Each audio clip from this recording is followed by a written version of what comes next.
Bonjour, c'est Joël Bernard de moncoachdegolf.com. Alors je voudrais répondre à une question de Nico qui a, sous un post que j'ai mis sur la page Facebook Mon Coach de Golf, avec une photo de Tiger Woods et Rory McIlroy. On voyait bien que Tiger Woods, lui, laissait ses deux pieds vraiment par terre, alors que McIlroy, lui, on voyait lever un petit peu son talon gauche. Et Nico me demandait, qu'est-ce qu'on doit faire? Est-ce qu'on peut lever le talon gauche ou pas? Nicklaus, à l'époque, le levait énormément. Tous les anciens joueurs, que ce soit Ben Hogan, que ce soit Sam Snead, etc., beaucoup d'anciens joueurs comme ça, lever énormément le talon gauche pour pivoter, et il y a eu depuis quelques années une mode sur ce qu'on appelle le facteur X, c'est-à-dire arriver à tourner beaucoup plus les épaules que les hanches, en partant du principe que plus on dissociait la rotation des épaules et des hanches en montant, plus on obtenait de puissance. Il s'avère que ce phénomène-là est complètement faux. Ça dépend directement des profils des joueurs, et certains joueurs, vous savez que moi j'aborde les joueurs en fonction des profils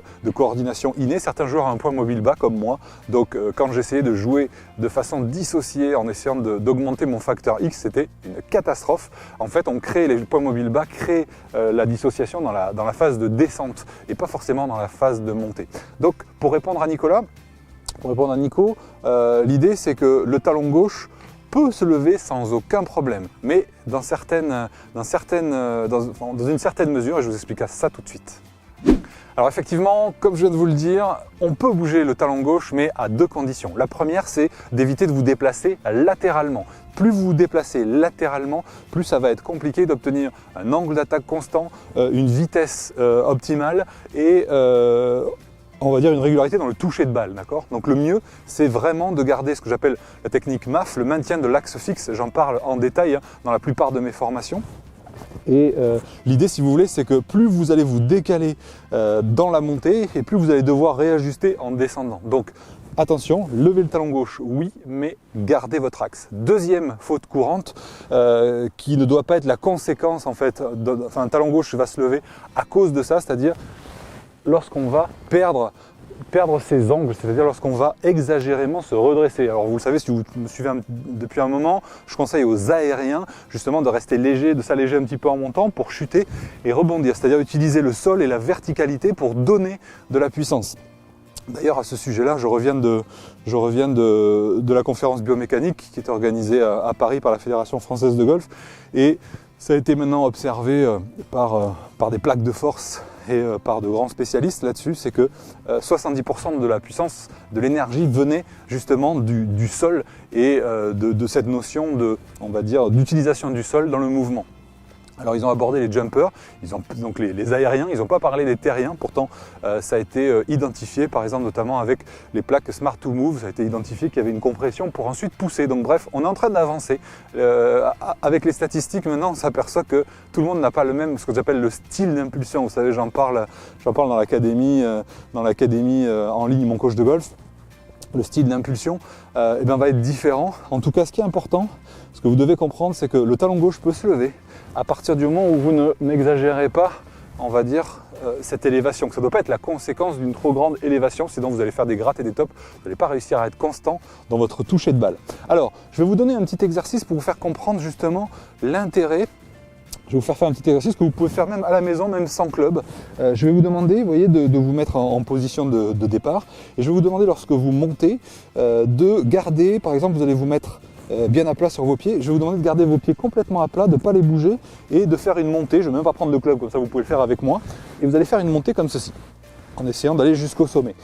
Vous gardez complètement vos pieds à plat, interdit de bouger, pas de mouvement de poids ni à droite, ni à gauche, ni avant, ni arrière. Vous voyez à peu près la mobilité que j'obtiens.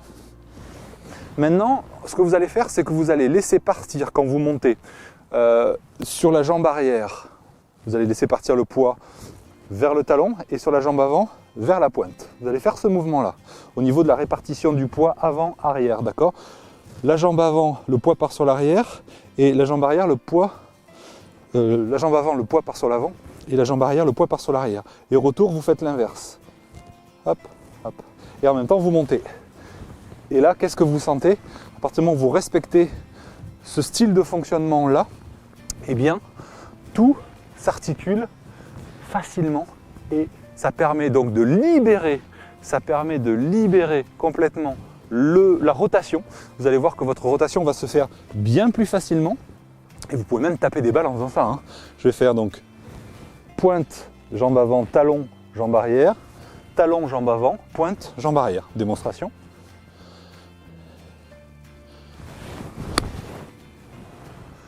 Et vous voyez qu'au niveau stabilité, c'est juste impeccable. On peut pas avoir de meilleur système pour obtenir à la fois de la stabilité et de la mobilité. C'est ça qui est intéressant. Je le refais. Donc, pointe de la jambe avant, talon de la jambe arrière. Et ensuite, au retour, talon de la jambe avant, pointe de la jambe arrière. Voilà. Et là, je suis, vous le sentez, vous le voyez, parfaitement stable. À vous de jouer. Voilà, donc faites attention à cette répartition talon-pointe. Vous allez voir, ça va vous donner beaucoup plus de mobilité et en même temps de stabilité. Donc ça devrait vous améliorer votre impact forcément. Et si vous voulez aller plus loin par rapport à cette notion d'appui, sachez que j'ai créé la formation Régularité Express dans laquelle justement j'explique quel style d'appui, quel style de mobilité vous avez en fonction de votre profil de coordination. Il vous suffit de cliquer sur le lien qui est juste en dessous ou si vous êtes sur le site de mon coach de golf sur le bouton. Mais sinon, je vous ai mis un lien sous la vidéo. Vous pouvez aller voir, je vous explique ça en détail. À tout de suite.